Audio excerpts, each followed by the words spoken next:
Saya sebagai orang yang awam, tidak berilmu, ikut ulama-ulama guru-guru kami di Azhar yang sudah mengeluarkan keputusan pada tanggal 15 Maret 2020 tentang gugurnya sholat Jumat dan sholat fardu.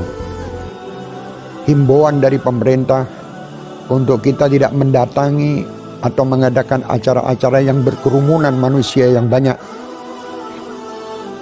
karena timbulnya wabah-wabah virus corona di sekitar kita. Kita wajib untuk mentaati apa yang disampaikan oleh pemerintah. Maka kita, ketika kita dikasih tahu, jangan pergi ke tempat kerumunan orang. Jangan pergi kemudian ke tempat orang yang berkumpul. Kurangi aktivitas-aktivitas di luar. Perbanyak kemudian aktivitas-aktivitas yang social distancing dan seterusnya. Termasuk, misalnya contoh, sholat di rumah untuk sementara waktu. Berarti kita sedang pergi dari satu keputusan hukum kepada keputusan hukum yang lain. Yang insya Allah sama-sama halal. Menyimak begitu banyak polemik tentang sholat di rumah, AA, pimpinan Darut Tauhid dan seluruh jajaran Darut Tauhid memutuskan untuk sepenuhnya mengikuti fatwa Majelis Ulama Indonesia. AA dan keluarga sudah sholat di rumah dan semua juga dianjurkan sholat di rumah. Apabila di negeri itu ternyata yang sudah terinfeksi banyak dan yang belum ketahuan juga masih banyak, maka kalau dikatakan menghindari, main nanti ya kota Surabaya mengumumkan umpamanya sekolahan tutup. Nggak ada sholat berjamaah di masjid, sholat di rumah kalian. Nah, di situ kita taati. Yang ingin saya sampaikan pada kesempatan kali ini, amanah dari Imam Besar Sayyidil Walid Al-Habib Muhammad Rizik bin Hussein bin Syihab. Beliau menyerukan kepada seluruh ta'lim dan tabligh akbar FPI di seluruh daerah yang terpapar wabah corona atau yang terindikasi terpapar wabah corona, beliau menyerukan agar seluruhnya dihentikan atau diliburkan terlebih dahulu sampai keadaan kembali kondusif. Agama Islam mendahulukan kemanusiaan atas keberagamaan.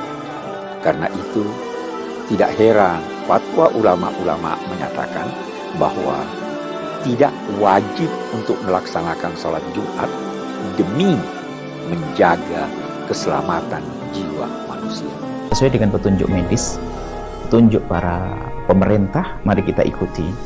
Jika kita tidak boleh berkumpul di sebuah tempat, mari kita ikuti, karena kalau sudah medis yang mengatakan dibarengi dengan pemerintah, insya Allah untuk kemaslahatan kita.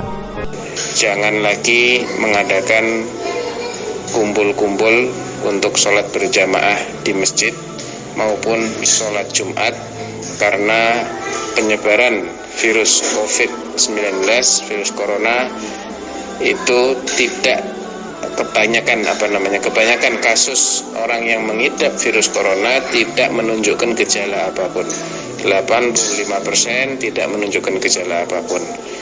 Dan kondisi sudah dia nyatakan sebagai pandemi global, dan itu adalah penyebaran penyakit yang paling dahsyat.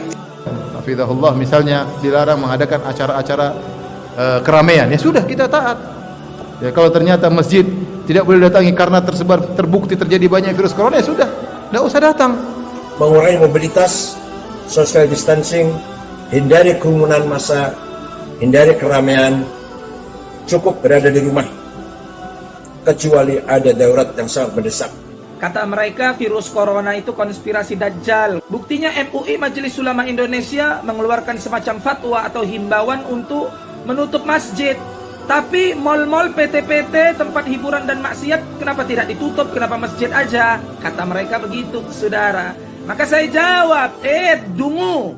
Sejak kapan Majelis Ulama Indonesia MUI mempunyai wewenang untuk menutup PT atau menutup mal-mal atau tempat hiburan? Sejak kapan?